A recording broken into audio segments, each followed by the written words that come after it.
Voy a Listo. buscar un Está vaso de agua. grabando. Espera, que voy a buscar un vaso de agua. Bueno, adelante nomás. Bueno, ¿qué tal? ¿Cómo están? Buenas tardes. Hola. Hola, Hola, Ah, hola. ¿cómo va? Hola. Hola, buenas tardes. ¿qué tal? ¿Cómo están? ¿Todo bien? Bien, Todo bien. bien, por suerte. Bueno, me alegra. Bueno, el título que tienen acá es mentiroso, porque dice Florencia 1400, Roma 1500, pero es mentira, porque no vamos a dar Roma 1500, le vamos a dar la clase que viene, porque yo tengo que dar una charla a las 5, entonces prefiero cortar en 2 la clase. Vamos a empezar a ver Renacimiento. ¿Por qué se llama Renacimiento? ¿Alguien sabe? ¿El periodo este? Porque renacían costumbres de greco-romano. Muy bien, porque se volvió a la cultura, se miró a la cultura grecolatina como modelo. ¿Y por qué les parece que se miró a la cultura grecolatina?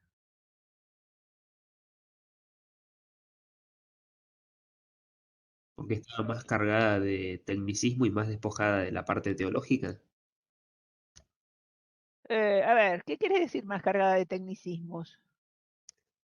Me refiero a que se había logrado investigar muchísimo más lo que era la parte de las ciencias, la matemática, por ejemplo, se había investigado mucho más en la antigua Grecia que lo que se investigó durante el Imperio Romano, ¿no? No, durante el Imperio Romano y la Antigua Grecia, más o menos, la ciencia y la cultura y las técnicas iban de la mano. O sea, uno se montaba sobre el otro y avanzaban. Durante la Pero Edad sí, Media, perdón. ah, bueno.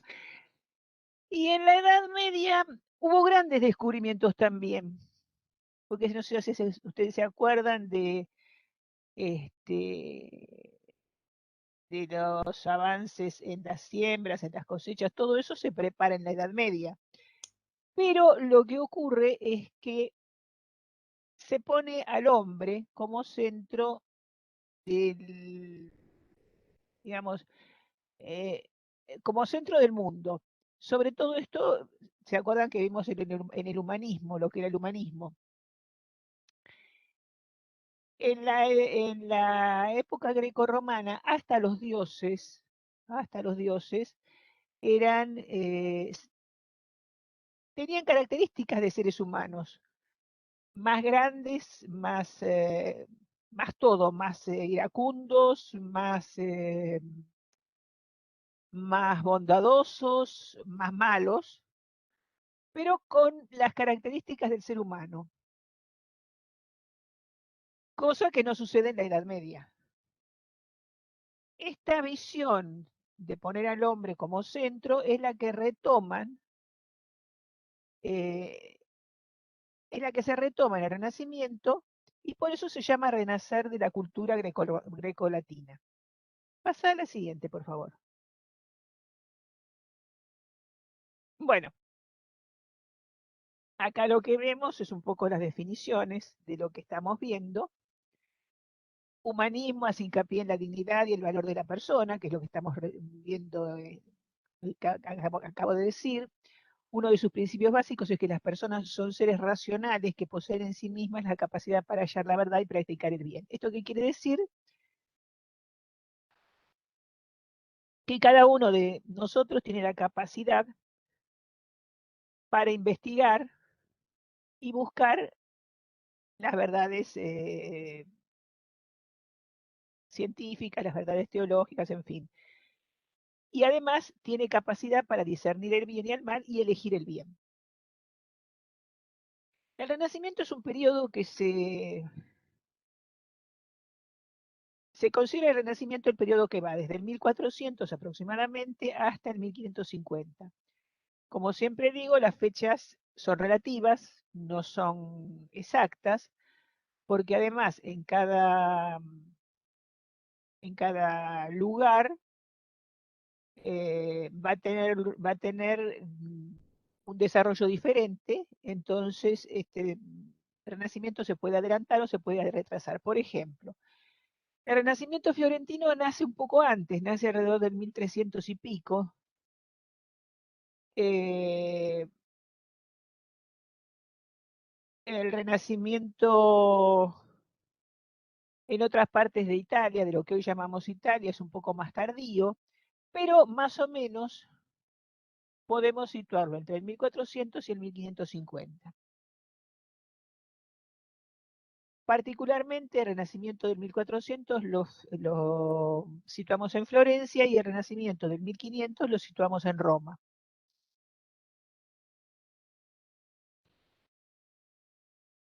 Como les decía, este interés por la antigüedad grecolatina también se deja ver en la importancia que se le da a las obras de la antigüedad. O sea, empiezan a ser estudiadas con mucho detenimiento, tanto la arquitectura como los objetos hallados, y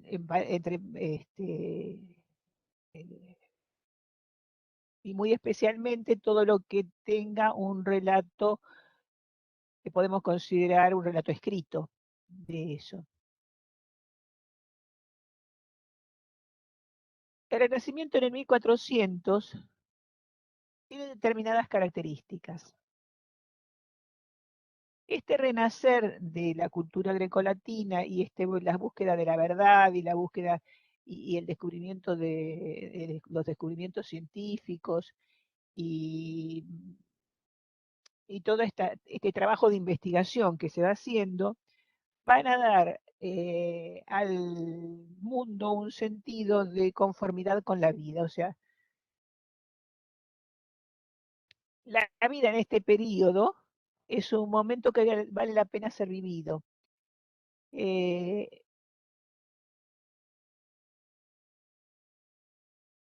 Habían salido de la peste, acuérdense que en el 1350 aproximadamente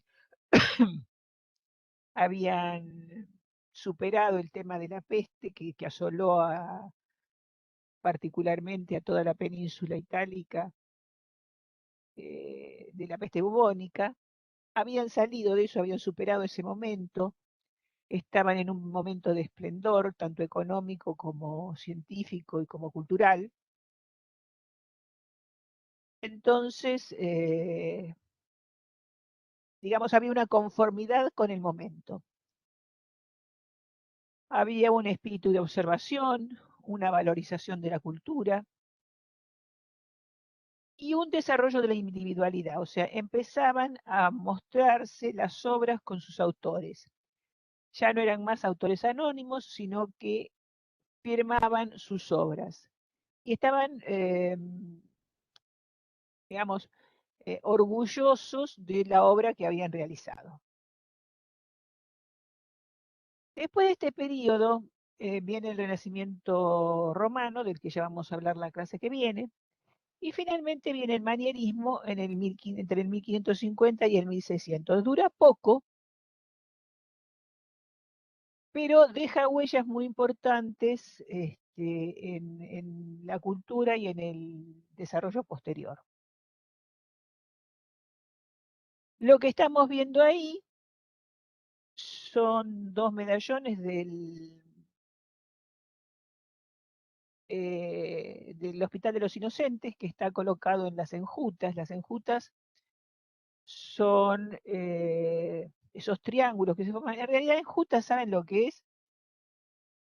Es el triángulo que se forma entre ceja y ceja.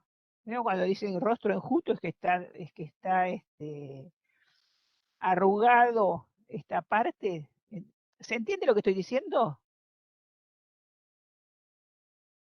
Sí, Sí, Bueno, se llama enjuta porque es el triángulo que forman dos arcos de medio punto. Esos dos medallones están realizados en el taller de la Robia.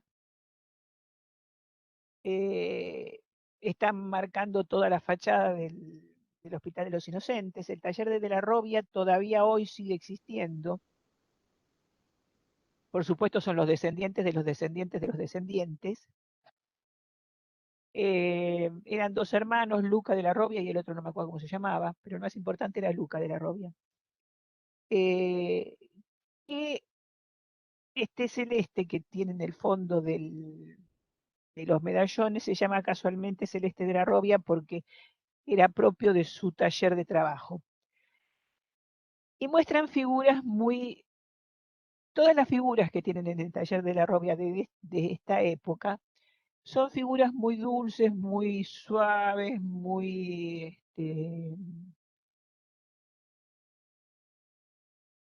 ¿cómo les podría decir? Muy naif, si se quiere,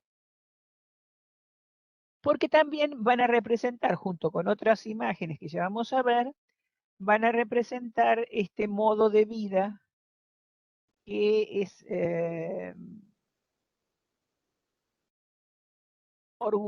que los mismos coetáneos son orgullosos de pasar por esta época porque es una época que vale la pena ser vivida.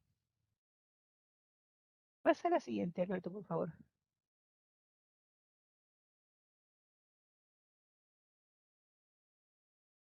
Los personajes que vemos acá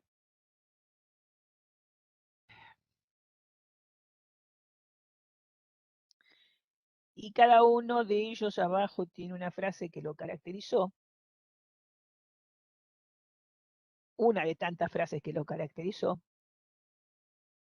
En el caso de Dante Alighieri, ¿se acuerdan? Dante Alighieri de la comedia que después se llamó la Divina Comedia.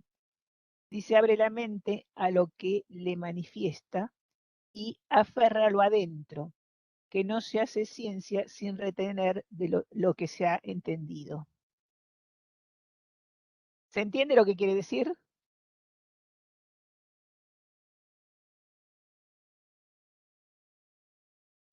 Parece que mucho no se entiende. Chicos, cuando no entiendan algo, pregunten, paren y pregunten, porque si no, yo sigo. ¿Se entendió o no se entendió? Bueno, parece que dice que sí, sí se entiende. Y sí. Ah, bueno. Va. Petrarca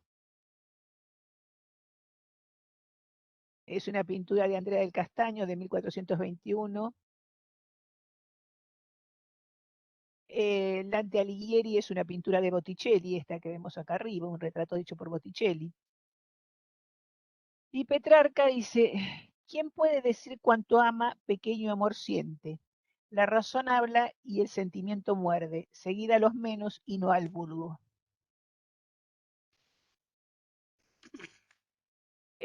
Boccaccio, con el de Camerón, alma mía bella, no os maravilléis que por esto la santidad no disminuye, porque está en el alma y lo que yo os pido es un pecado del cuerpo. Tanto me satisface mi hermosura que en otro amor jamás pensaré ni buscaré ternura. Y después otros personajes que no pasan por la literatura, sino que pasan por la religión, son en el comienzo de todo esto tenemos que buscar a Agustín de Hipona, en el 354 al 430. Él escribe La ciudad de Dios, las reglas monásticas, el principio de elaboración de la teoría del movimiento de Aristóteles y fija el dogma. Esto va a ser, digamos, la semilla que va a germinar muchos años después y va a retomar Santo Tomás de Aquino en el 1225 al 1274, que completa la teoría del motor inmóvil que había ya empezado a pensar Aristóteles, la teoría heliomorfista aristotélica, que va a retomar el cristianismo, y va a estar, toda su obra va a estar guiada por las influencias de Avicenas y de Averroes. ¿Se entendió? Sí, Sí, entendió. sí. Sí. ¿Qué es la teoría heliomorfista?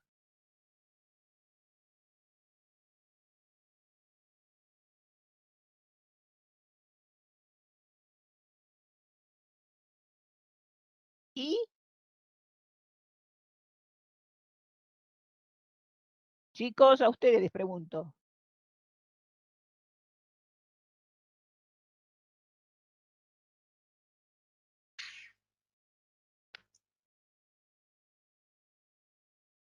A ver, ¿se entendió o no se entendió lo que dije?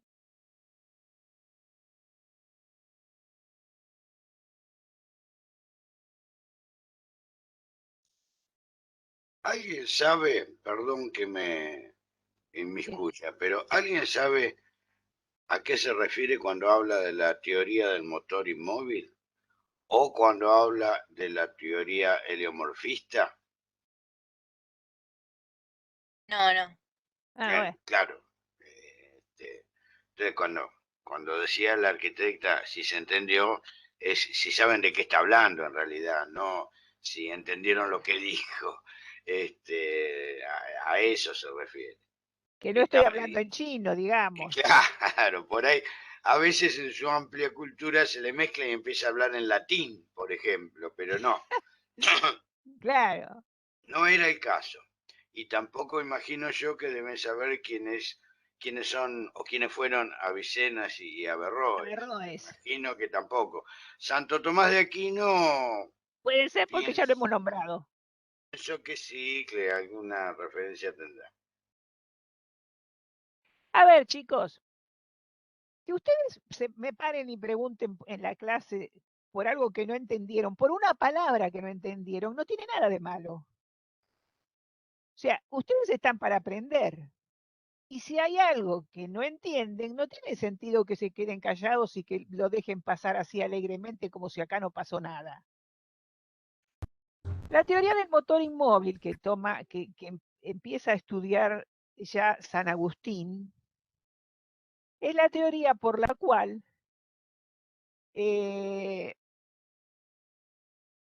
hay una causa y un efecto.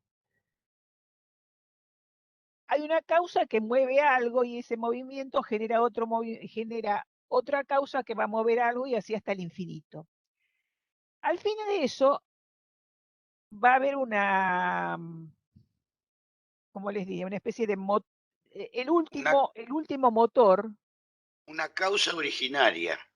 va a ser, casualmente va a ser una causa originaria que en algunos casos se la puede llamar energía, que en algunos otros casos se le puede dar distintos nombres, y que la religión católica apostólica romana le da el nombre de Dios. O sea, ese último motor, esa causa última o primigenia, como ustedes prefieran, es precisamente la causa que es lo que provoca todo lo que sucede en el mundo. Esta causa es el motor inmóvil que llama Aristóteles motor inmóvil. El catolicismo la toma y en lugar de llamarle motor inmóvil, la llama causa última, que es precisamente la imagen de Dios. En cuanto a la teoría es difícil la palabra, ileomorfista, es también de Aristóteles y es la teoría que, en resumen, el catolicismo va a decir el cuerpo y el alma. Él dice que es la forma y la materia, pero la forma y la materia son dos cuestiones que no se pueden separar y que forman el uno. Aristóteles lo representa como un pedazo de mármol y la forma de ese pedazo de mármol. O sea, nosotros no podemos sacar el mármol y dejar la forma o sacar la forma y dejar el mármol porque lo destruimos. entre las dos cosas forman una unidad. Esa es la teoría y alguna vez me va a salir bien, heliomorfista. En cuanto a Avicenna y Averroes, son dos filósofos árabes que fueron los primeros que tradujeron del griego al latín a Aristóteles, a las obras de Aristóteles. ¿Quedó claro? Ahora sí. Claro. Sí, Pero hablando chicos, claro. pero chicos, pregunten cuando no saben. Sí, te iba a preguntar de vuelta si puedes explicar la teoría del heliomorfista, creo que es ese. Sí, bien. Aristóteles dice que todo ser, en realidad, no es solo el ser humano, sino todo objeto que existe sobre la Tierra, está compuesto de dos partes, una que es la materia y otra que es la forma. Pero esas dos partes son inseparables, o sea, no puede haber una sin la otra, porque no existen. Él da el ejemplo de una escultura en mármol que dice que la escultura tiene la forma, pero esta forma está, digamos, está conformada por mármol. Yo no puedo separar el mármol de la forma porque entonces deja de existir la estatua. El cristianismo, el catolicismo, no, espera un segundo que vino Coquito. Coquito es mi perro. Espera, que si no lo subo, ahí está, ya está. Bueno, ¿ustedes escucharon hablar alguna vez, ya sea en la religión o lo que sea, del cuerpo y el alma? El cuerpo y el alma son dos cuestiones inseparables, porque cuando se supone que el alma sale del cuerpo es cuando uno se muere. El catolicismo, el católico apostólico romano, toma de Aristóteles esta idea. Por eso se dice que muchas de las ideas de Aristóteles son tomadas por la Iglesia Católica Apostólica y Romana. Entre una de ellas es esta teoría que para la Iglesia no se transforma en materia y forma, sino en cuerpo y alma. ¿Quedó claro? Ahora sí, gracias. Pasa la siguiente, Alberto, por favor. Bueno, esta la pasamos rápido, Rafael. O sea, este movimiento del Renacimiento se difundió en toda Europa, se expandió en toda Europa, como les decía, a partir del 1300. En unas partes llegó un poco antes, en otras un poco después, pero a partir del 1300 podemos decir que ya estaba difundido. Rafael Sanzio, Leonardo da Vinci, Juan Bautista Alberti, Miguel Ángel Buonarroti, Erasmo de Rotterdam, Nicolás Maquiavelo, Baldassare Castiglione, Masaccio, son como los personajes que impregnaron a esta época de su pensamiento y de su cultura. Particularmente, la figura de Miguel Ángel es interesante porque es un poco la bisagra entre dos épocas y es quien da el puntapié inicial para a lo que llamamos manierismo. Miguel Ángel tuvo una larga vida, vivió 83 años, pero ya vamos a ver específicamente su obra. Y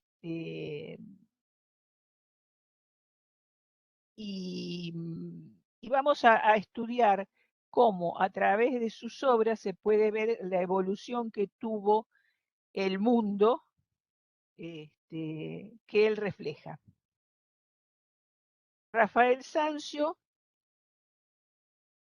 funda una escuela de pintura De hecho, los pintores anteriores son los prerrafaelistas y los pintores contemporáneos a él son los rafaelistas. Leonardo da Vinci es un personaje típico de la época.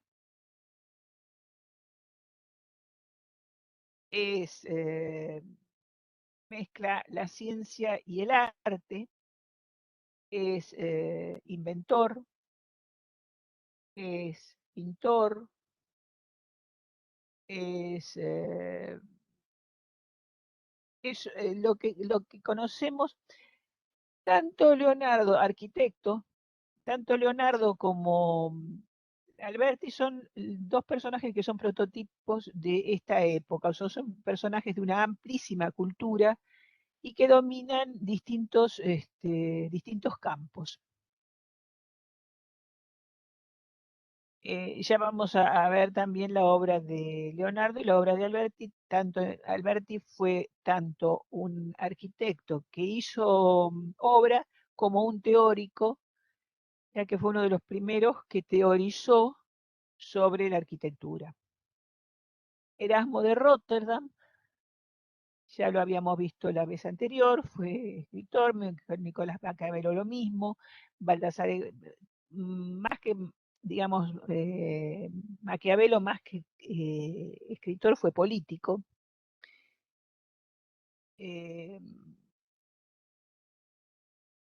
Hay una cuestión de Maquiavelo que les quería comentar, que es muy común escuchar decir que el fin justifica los medios, que eso dice en el Príncipe. En realidad lo he leído 2 veces el libro. No es porque sea tan dura de entender, sino porque lo leí por dos cuestiones diferentes. Y en ninguna de las 2 veces encontré esa frase en él. Esa frase, no sé por qué se la han atribuido, pero en ningún momento está escrita en el libro que escribió él. Baldassare Castiglione es el prototipo del caballero, caballero no en el sentido de caballero que se decía en la época medieval porque tenía caballo, porque montaba a caballo, sino de gentiluomo, de hombre elegante, de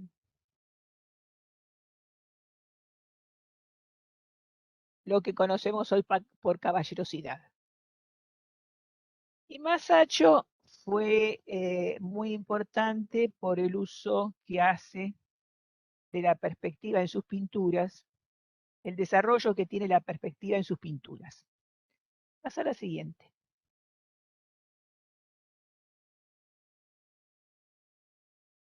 Bueno, Leonardo da Vinci fue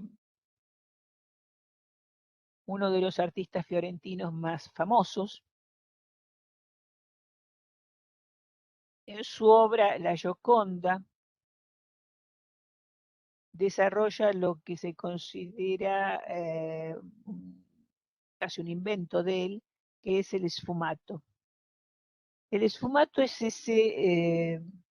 esa característica que tiene su obra de no tener límites precisos, o sea, de no poder fijar los límites exactos de algo.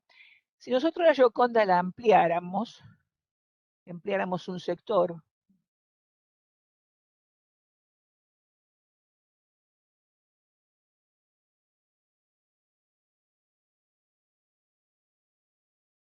supongamos que ampliamos eso. En primer lugar, nos vamos a dar cuenta que sobre el cabello tiene un velo casi transparente que le cubre la cabellera. Pero además, sería imposible fijar los límites donde termina la cara y donde comienza el cabello. O donde termina el cabello y donde comienza, donde termina el velo, mejor dicho, porque tiene el velo acá, y donde comienza el fondo. Lo mismo en los bordes de toda la figura. Esto se conoce como esfumato, que es una técnica que empleó Miguel Ángel, que es particular de Miguel Ángel. Por otro lado, vamos a fijarnos en otra cosa. ¿Cómo lo borro esto? Con la gomita, yo te lo borro. Bueno, Ahí está. ahí está, gracias. Bueno, fíjense en el rostro de la Gioconda, más allá de la sonrisa enigmática y toda esta historia. Fíjense cómo tiene la frente, una frente absolutamente descubierta. Esta frente descubierta está indicando la importancia que tiene el pensamiento. O sea, en este momento es importante tener el rostro despejado, tener la frente despejada, porque era señal de inteligencia. Y siendo señal de inteligencia era una señal típica de la época. Hay otras teorías acerca de la Gioconda, hay miles de teorías acerca de la Gioconda, pero bueno, esos pueden buscarlos ustedes en internet, se pueden divertir buscando la cantidad de teorías que hay sobre el tema de la Gioconda. Pero lo que nos interesa a nosotros es el tema del esfumato, el tema del juego de las luces y las sombras que tiene en la misma figura de la Gioconda, el fondo que se supone que es de la ciudad de Bobbio, pero no se está seguro, y la mente, la frente despejada, indicando una mente despejada, un pensamiento claro.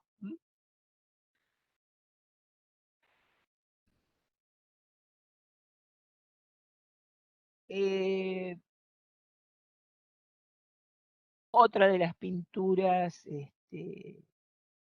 digamos, famosas de Miguel Ángel es La Última Cena, que está en Santa María de la Gracia. Esto que ven acá no pertenece al cuadro, es porque resulta que la pintura está hecha en el refectorio donde comían los sacerdotes. Y les costaba mucho dar la vuelta desde la cocina hasta el refectorio para llevar la comida. Entonces no se les ocurrió mejor idea que abrir una puerta donde estaba la pintura de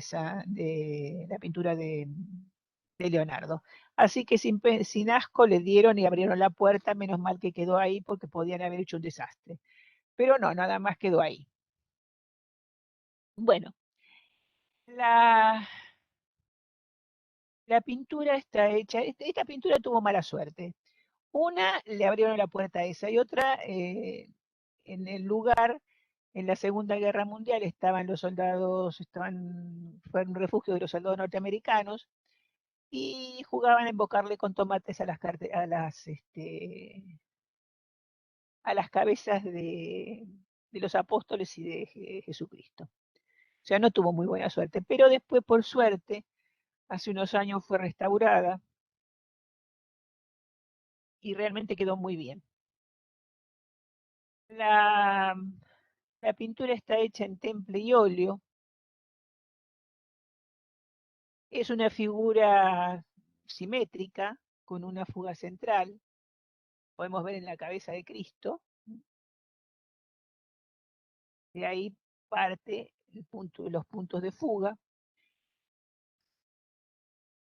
Está en un ámbito de una arquitectura absolutamente clásica.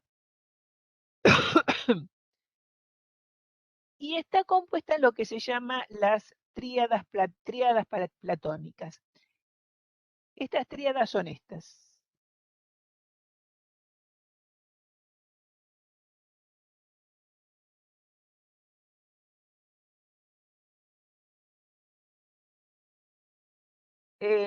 Cada una significa la verdad, el bien y lo bello. O sea, cada grupo de figuras simboliza eso. Y en el medio se muestra la soledad de Cristo. O sea, están todos como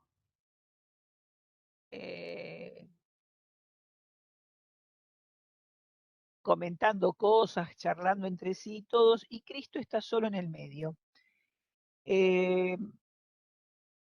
Esto tiene el significado, digamos, el significado cristiano es que en el medio de eso Cristo estaba solo porque él iba, si pensamos en lo que es la Semana Santa, la última cena, él después iba a sufrir todo el Calvario y eso lo iba a sufrir solo. Mientras que los apóstoles estaban agrupados en distintos momentos.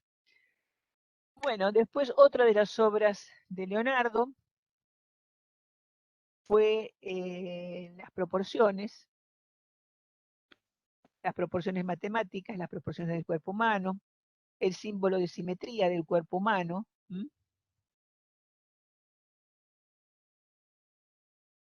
Y así como es simétrico el cuerpo humano, es simétrico el universo. O sea, hay tanta cantidad de agua, tanta cantidad de tierra, tanta cantidad de superficie terrestre, tanta cantidad de superficie celeste, etc. Y también trabajó con el tema de la cuadratura del círculo, por lo cual el círculo y el cuadrado tienen igual áreas.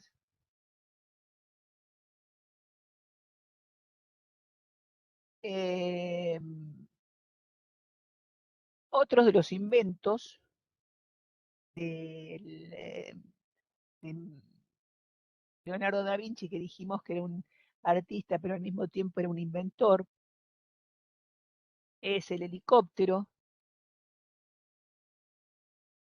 el helicóptero, perdón, que era este acá, la máquina para pulir espejos y el estudio sobre el embrión humano, que fue el primero que dibujó un feto dentro del útero.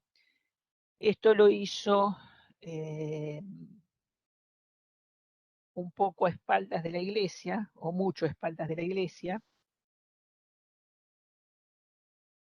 porque estaba prohibido estudiar cadáveres, pero él los robaba y bueno, medio escondidas lograba dibujar y estudiar los cadáveres. Pasa a la siguiente.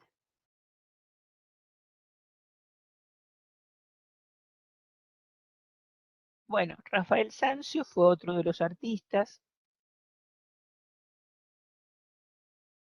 Acá hay un tema.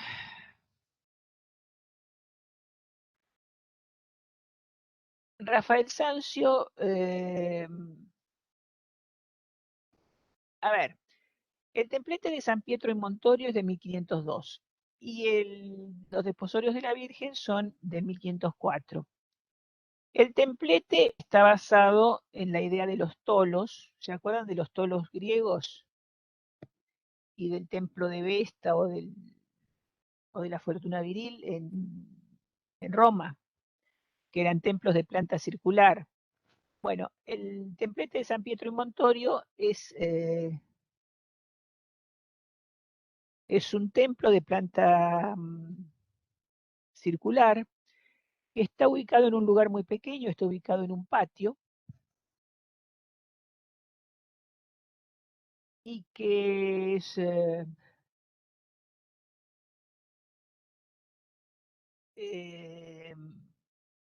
que está basado, todo el templo está basado en proporciones bastante humanas, o sea, no es una cosa monumental.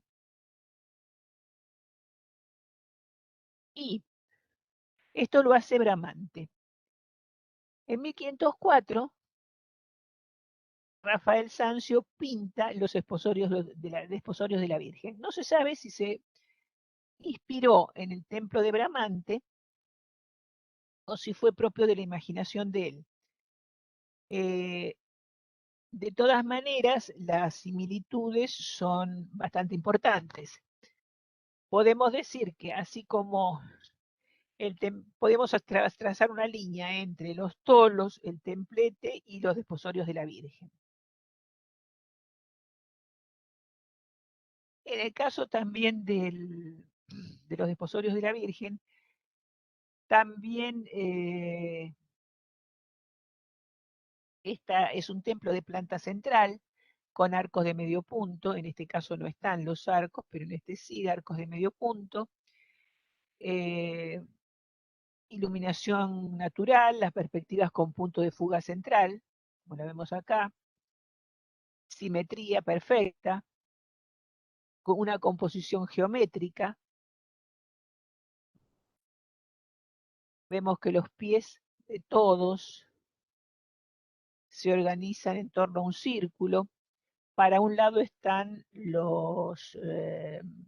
digamos, los amigos de San José y para el otro lado las amigas de la Virgen. Este es el sacerdote. Y acá van a ver ustedes a alguien que rompe una varilla con la rodilla. Esto tiene una significación porque los pretendientes de la novia, en este caso, llevaban una varilla. Y la varilla, como ven entre los amigos de San José, están levantadas. Pero este señor parece que la pretendía a María y que María no le dio bola. Entonces, como sucede eso, con rabia rompe la varilla con la rodilla.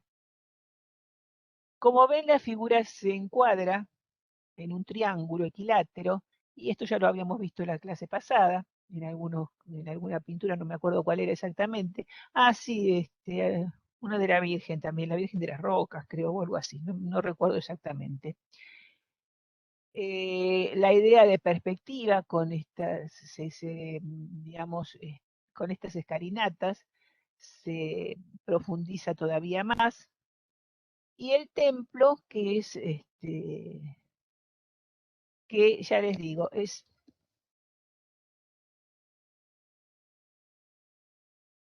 no se sabe si lo tomó como modelo o si fue propio de la imaginación de él. Bueno, pasa a la siguiente. Otra de las grandes obras de Rafael es la Escuela de Atenas. La Escuela de Atenas está en el Vaticano, en uno de los salones del Vaticano. Es una figura, es una pintura al fresco y representa los orígenes del pensamiento occidental. Están los filósofos y los artistas, todos colocados en el mismo nivel, o sea, los sitúa a todos en un plano de igualdad. Está en un sitio como si fueran termas, las bóvedas están cubiertas por casetones, tienen un punto de fuga central. ¿Y esta pintura se sabe de qué artista es? ¿Cómo? Si se sabe el artista de esta pintura. Rafael. Ah, bien. Rafael. Y está, ya te digo, está en uno de los salones del Vaticano. Si hacen la recorrida algún día por el Vaticano, la van a ver. Bueno, hay distintos personajes, pero los más importantes de estos son Platón y Aristóteles. Platón está señalando hacia arriba, con la mano hacia arriba, y Aristóteles está diciéndole está señalando con la mano hacia abajo.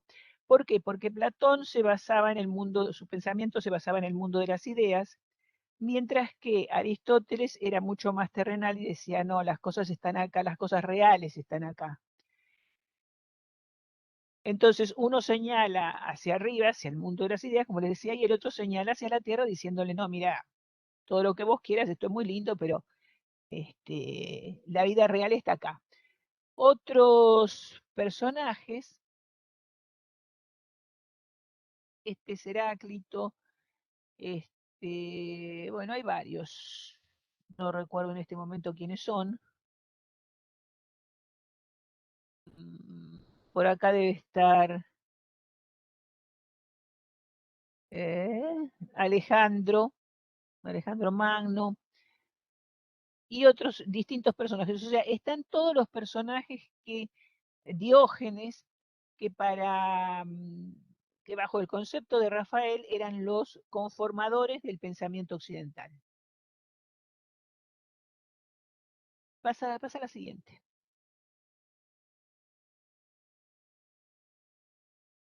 Bueno, la vestimenta ya la habíamos visto. Sigue las líneas geométricas que habíamos ya planteado y comienzan a asomarse ya las prendas interiores y los forros de los vestidos. En este caso vemos un vestido de formas netamente geométricas, el corsé en forma de cono más largo y en punta en la delantera, como lo vemos acá. Comienzan a mostrarse las prendas interiores, los escotes son rectangulares, mangas importantes y alargadas, y hay un desarrollo del calzado. El desarrollo del calzado tiene que ver, les había comentado ya que era la otra clase, con la idea de separarse del piso lo más que se pudiese para evitar el barro y demás, y la suciedad. La materialidad de esto eran lanas, sedas, terciopelos y brocatos, y empezaron también a emplearse elementos de confort. En este caso es un almohadón, pero empezaron ya a... Les había dicho que en esta época ya comienzan a diferenciarse el mobiliario. Cada mueble ya va a tener una función definida. Y al margen de esto, cada mueble también puede ir acompañado de mantelería, puede ir acompañado los sillones de almohadones o apoyapiés también. Sobre los pequeñas banquetas para apoyar los pies se colocan almohadones. Aumenta en términos generales el confort en la casa, en la vida hogareña. Pasa a la siguiente. Bueno, en cuanto a la arquitectura y al urbanismo, hay una idea de ciudad ideal que en realidad casi no llegan a construirse. Esta no se construyó, pero hay alguna que sí, Palmanova, por ejemplo, se construyó.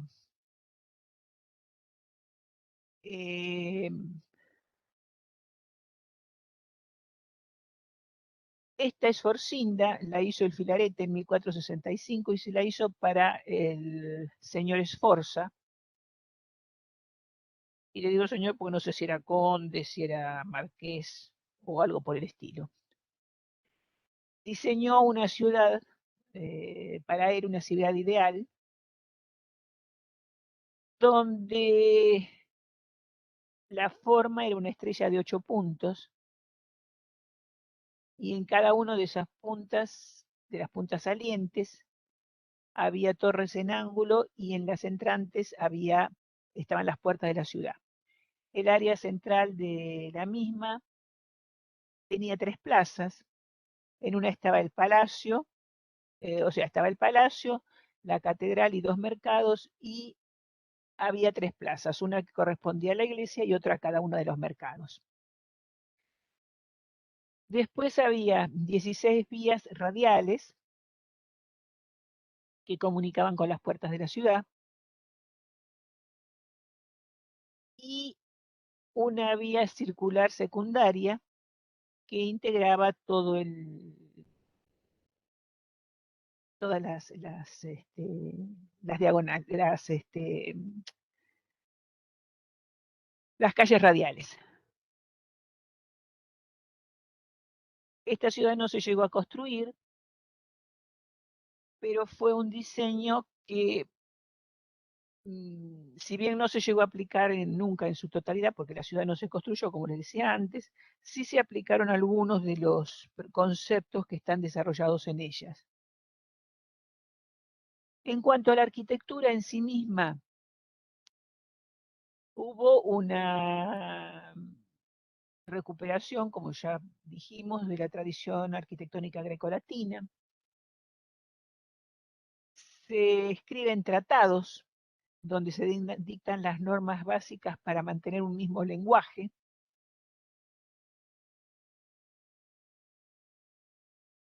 Se aplica una unidad espacial basada en módulos.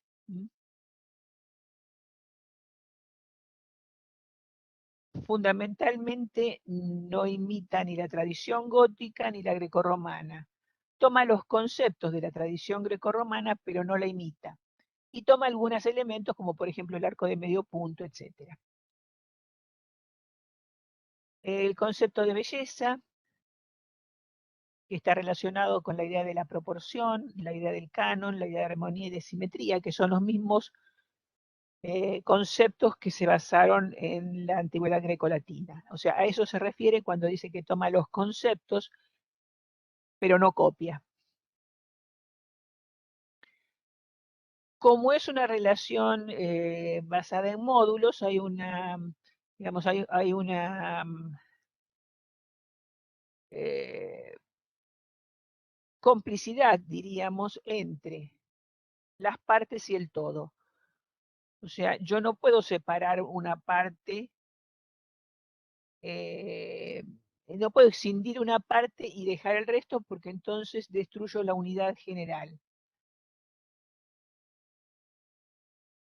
Tomo cada uno de los módulos, pero conforman un todo, o sea, no están, no es posible escindir uno de otro. Concepción antropocéntrica, o sea, el hombre sigue siendo el centro de todo.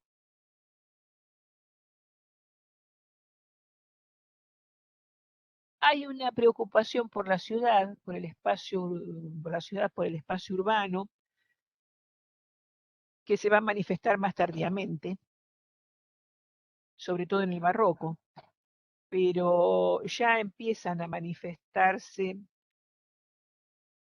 ciertos, se ve aflorar ciertos gérmenes de preocupación por el espacio urbano, por embellecer también el espacio urbano. Es un espacio estático, es un espacio, si se quiere, muy apoyado en la tierra, muy pesado.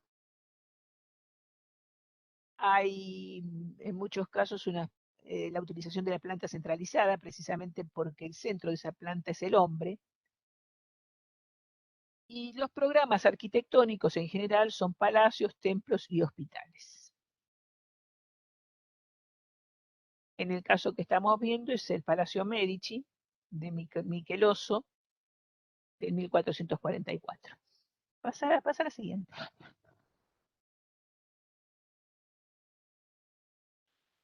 Bueno, acá tenemos el primer caso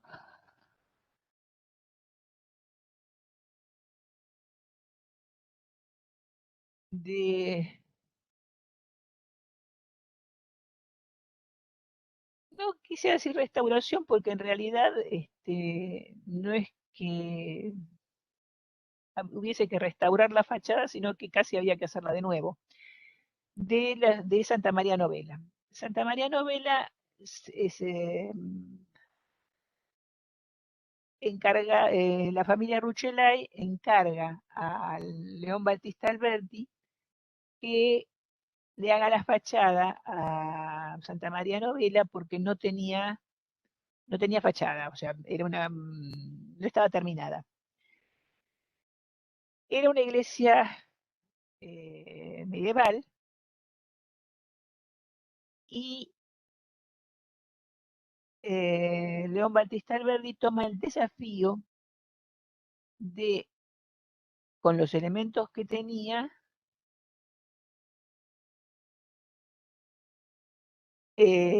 armar esta nueva fachada como especie de telón de Santa María Novela y ayornarla. Para ello, ¿qué va a hacer? En primer lugar, va a tomar la idea del taraseado en mármol blanco y mármol verde. ¿Sabes lo que es el taraseado? No, no. ¿Es uno de esos tallados que hacen dibujo? El taraseado se usa mucho también en madera y también en cuero. Es cuando uno hace un dibujo e incrusta en el fondo, en este caso en el mármol blanco, pedazos del mármol verde y forma dibujos con eso. O sea, son como incrustaciones que hace y que forman un dibujo con otro material. Muchas veces se ve estas incrustaciones se ven, por ejemplo, con madera y marfil, o madera y nácar, o madera y madera de distintos colores, que conforman distintos tipos de dibujos. En este caso es el taraseado en mármol, que se incrusta mármol verde en el mármol blanco y forma distintos dibujos.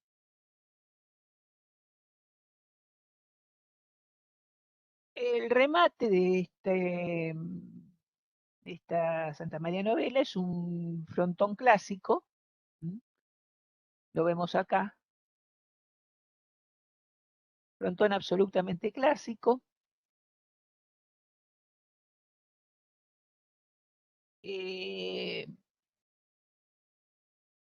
Hay un empleo de estas volutas, que en realidad lo que hacen es tapar, estas dos, lo que hacen es tapar las dos aguas, porque esta iglesia, recuerden que estamos hablando de una iglesia gótica, entonces tenía la cubierta más alta y después abajo una cubierta más baja de dos alas. Entonces conformaban esta cubierta más alta y esta también y estas dos alas más bajas. Y estas dos alas quedaron tapadas por medio de estas volutas. Hay un uso de la simetría absoluto, como lo vemos acá, se puede también encuadrar en un triángulo equilátero. Vemos el empleo de una separación de niveles por medio de un entablamento, este que vemos acá. Hay uso del cuadrado como si fuera un módulo. Y en el primer nivel vemos el empleo de arcos de medio punto, vemos el empleo de columnas y de pilastras corintias. Y también vemos en esta zona, acá, referencias personales a los Rucellai. Rucellai son los que, como le había dicho antes, habían pagado. Y esto que ven acá es el dibujo de una vela de un barco, porque los Rucellai habían hecho su fortuna mediante el transporte de mercaderías por barcos. Por otro lado, vemos que aquí hay arcos ojivales.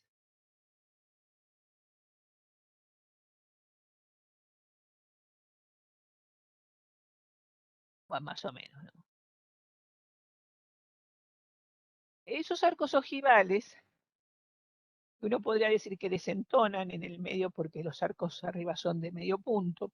En realidad obedecen a otra cosa. Esos arcos ojivales son los arcos de nichos funerarios. Allí hay gente enterrada y como no se podía mover de allí ni mover el entorno, estos muertos se habían enterrado en siglos anteriores. Entonces hubo que respetar los arcos ojivales que originalmente tenían y fueron integrados al diseño general de toda la fachada. Como vemos en la parte interior, una de sus naves, que es esta más chiquita, más bajita, es la que tiene, está cubierta con arcos de crucería,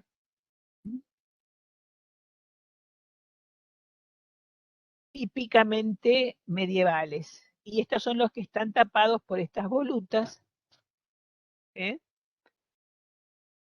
Que tapan las cubiertas de estas galerías, de estas naves, perdón. Este es el dibujo que tiene en esta zona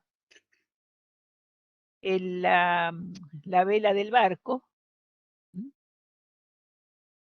y que hace referencia a su persona. Después por acá también está escrito Rucellai, familia Rucellai, y el año donde fue 1480, creo, una cosa así. Por otro lado, también se integró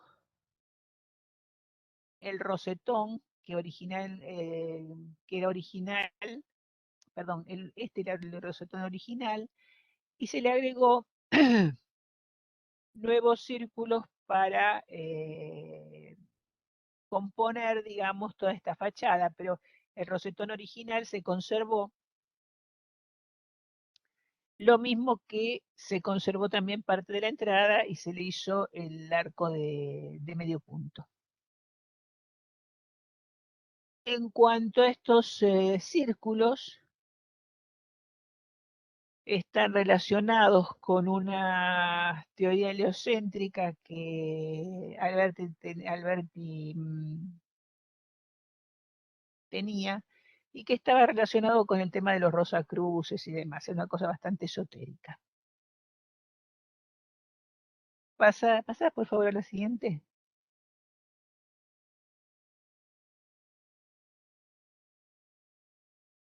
Bueno, esto que vemos acá es la Basílica de San Lorenzo, de la cual ya vamos a hablar en detalle en otra oportunidad, porque es todo el complejo de San Lorenzo. El complejo de San Lorenzo está conformado por la sacristía vieja, la sacristía nueva, la capilla de los príncipes, el claustro, la escalera, la biblioteca laurenciana y la iglesia de San Lorenzo. La iglesia de San Lorenzo no tiene ningún tipo de presente tipológico. En la antigüedad es una iglesia bastante, digamos, es casi única por la conformación que tiene. Hay una introducción de elementos nuevos en las plantas basilicales. O sea, la planta basilical sería un rectángulo. Se le agregan partes, hay un agregado de partes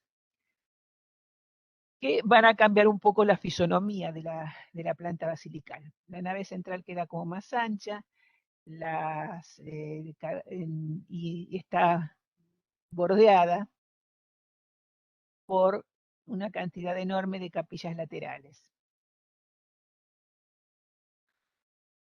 La diferencia de altura que vemos acá o sea, por estos ventanales va a proporcionar una luz difusa y homogénea. La cúpula está en la intersección de las naves centrales y laterales, la nave central y las laterales, y acá está la cúpula central. Acá vemos arcos de medio punto, que son los que separan la nave central de las naves laterales. Y la cubierta interior está realizada es una cubierta plana con artesonados de casetones cuadrados, que son estos que vemos acá. Y hay un empleo del módulo. Volvemos a los módulos. ¿Se acuerdan que dijimos antes que también en las imágenes anteriores vemos que cuando vimos el Palacio Micheloso, que hizo de Micheloso, también empezamos a ver el tema de la modulación en la arquitectura. En este caso,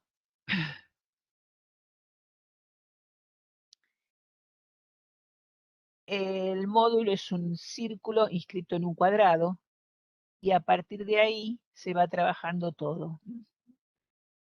El módulo total, el medio módulo, el cuarto de módulo, y se va trabajando la totalidad de la planta, tanto en el sentido longitudinal como en el sentido transversal.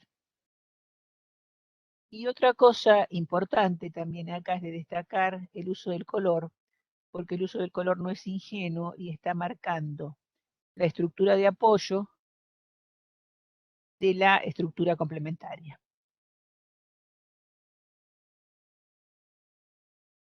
Pasa a la siguiente, Alberto.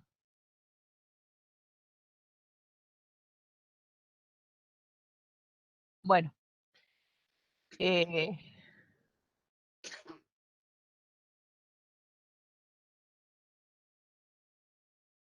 los palacios eran, digamos, eran los programas de arquitectura más, digamos, más comunes. Generalmente ocupaban toda una manzana y estaban separados directamente por las calles de otros palacios. Podíamos notar una división clara de los cuerpos horizontales, generalmente es la planta baja, el piano nobile y el plano superior.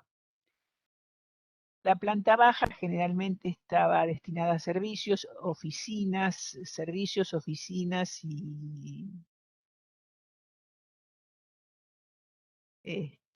dependencias de cocheras, lavaderos, etc. El piano móvil era el lugar donde se recibía, salones de recepción, comedores, etc. Y el plano superior eran dormitorios,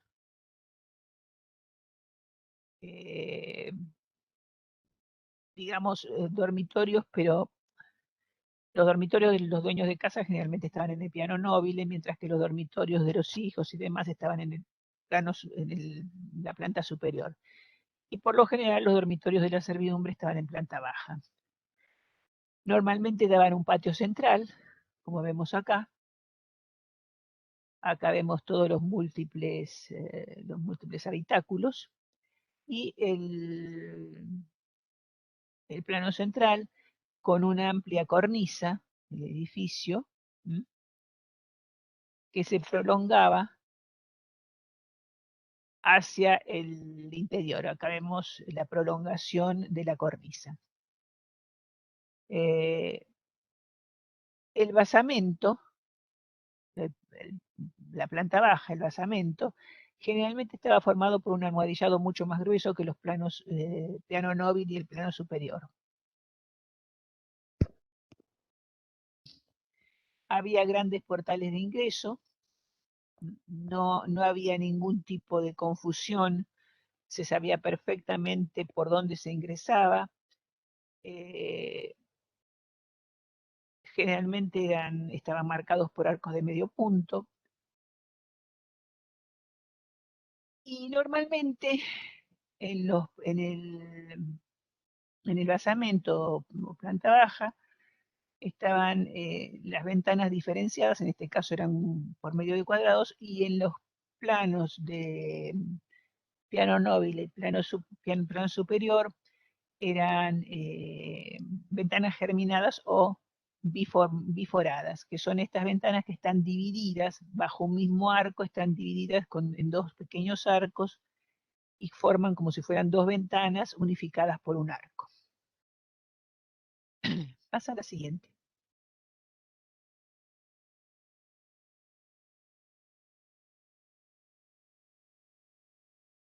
Y el mobiliario era bastante similar, o sea, copiaba la estructura de la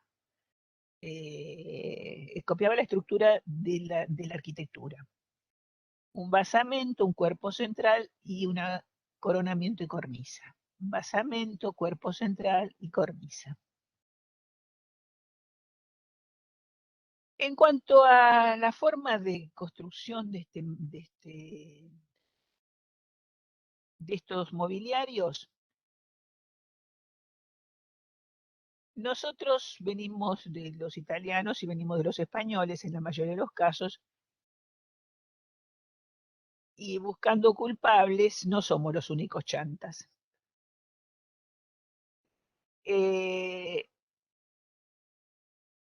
estableció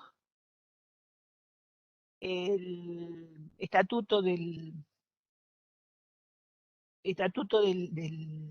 ebanista, precisamente para evitar estafas, porque normalmente lo que hacían era decir que vendían muebles o fabricaban muebles con una determinada madera muy cara. En realidad lo único que hacían era enchapar con madera cara el frente y después el resto lo ponían con madera barata. Para evitar eso, no sé si lo habrán evitado en realidad, pero bueno, no importa. Suponemos que lo evitó. Para evitar eso se hace el estatuto del ebanista, donde se aclara que el mueble debe ser todo de una misma madera, por ejemplo.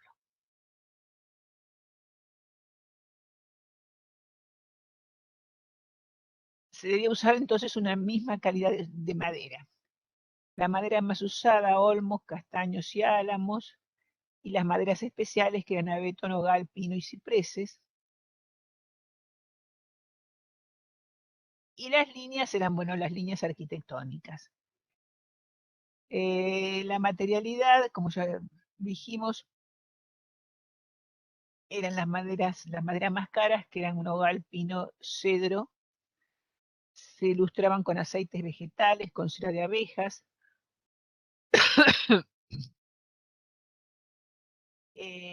Se usaban herrajes de hierro forjado y se hacían los taraseados mediante mármol, ágatas, lapislázuli, piedras duras en general, u otras maderas de otros colores diferentes para hacer dibujos.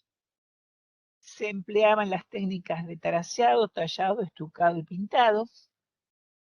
Y en general se usaban mucho los diseños de guardas decorativas, en las cornisas, por ejemplo, o para separar el zócalo. Se usaban mucho este tipo de guardas decorativas. Otro tipo de mobiliarios eran los faldistorios, que eran estos que están acá. El sillón, la banqueta y la silla Savonarola, con respaldo o sin respaldo. A ver, pasa otra, no sé si hay otra de esto, me parece que ya no. A ver. No, acá ya Bien. empezamos con Miguel Ángel. Bueno, hasta acá llegamos hoy. ¿Alguna pregunta? No, no. No, yo de mi parte no. Bueno, ¿todo quedó Ah, claro? sí. ¿Cómo? Sí, yo tengo una pregunta. ¿Las Bueno, diapositivas quedan en el campus o quedan directamente en las teóricas grabadas? No, las teóricas están todas subidas a el campus. Sí. Mañana, pasado a más tardar, ya está esta subida. Las imágenes, o sea, los PowerPoint que utiliza Marita o yo eventualmente cuando damos clases, esos no están subidos en el campus. Pero Ah, bien. eventualmente si ustedes necesitan alguna imagen porque no la consiguen, porque la vieron en la teórica y no la consiguen, o sea, no la encuentran en internet, porque algunas de estas fotos por ahí son sacadas por nosotros, entonces nos la piden y listo, y Dale, se la enviamos. En general no hay ese problema, pero si hay alguna imagen que ustedes ven en la teórica y que no la encuentran en internet, digamos, nos la piden y se la acercamos sin ningún inconveniente. No dale, perfecto. subimos los PowerPoint porque en principio sin la explicación no tiene demasiado sentido, digamos, un montón de imágenes sin demasiado, digamos, relato. Y además en mucho peso, el campus tiene una limitación bastante grande en cuanto a la capacidad de los archivos que podemos subir. De hecho, ustedes habrán visto que las teóricas, en realidad lo que subimos es un link y la teórica está subida en YouTube, no en el campus, porque no hay espacio, no es muy chico la capacidad del campus. Así que bueno, quedamos así. Si tienen alguna imagen que quieren, nos la piden y se las hacemos llegar. Dale, perfecto. Muchas gracias.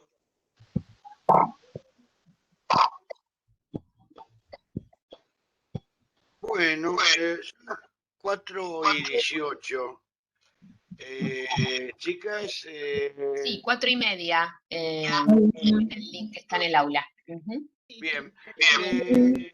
Comento, en general ya casi todos lo deben saber, pero está subido en el campus un listado general con los resultados de la última actividad de recuperación y síntesis con las notas. Si hubiera algún inconveniente o alguna discrepancia, que de hecho ya la ha habido,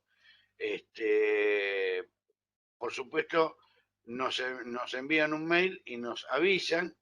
Tengan en cuenta, como dice ahí en la nota, que el pasaje desde las planillas del campus a nuestra planilla general hay que realizarlo a mano y puede deslizarse algún error al pasar una nota.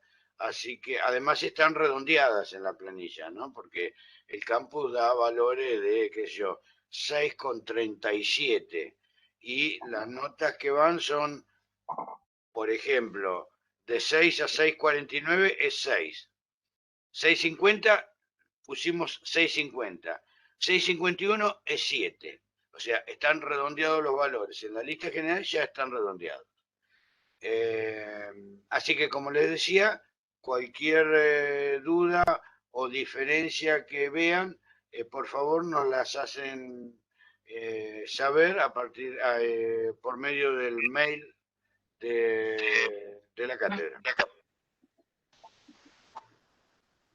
Mi Bien, grupo Con pasa respecto a directo. eso, perdón, mil perdón, disculpas. Melese, así que decías.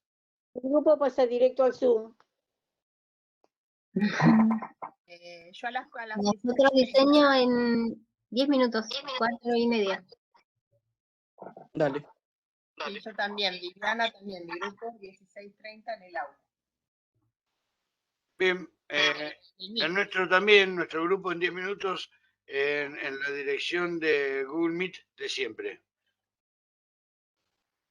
Sí, mi grupo también. En el Meet de siempre. Bueno, Bueno, señor. vemos. Bueno, Hasta muchas gracias. luego. Bueno, Nos vemos, chao. Alberto, te paso el Aló. Power. Bueno, dale. Ya me anoté acá la dirección del aula, así que pasame por mail, pásamelo. Sí, te lo paso ahora. Vale, listo. Yo vi ahí que tenés 5:30 horario. Sí, 5:30. Bueno, 5:15, una cosa así, estaré entrando. Dale. Bueno, muy bien, hasta luego. Hasta luego.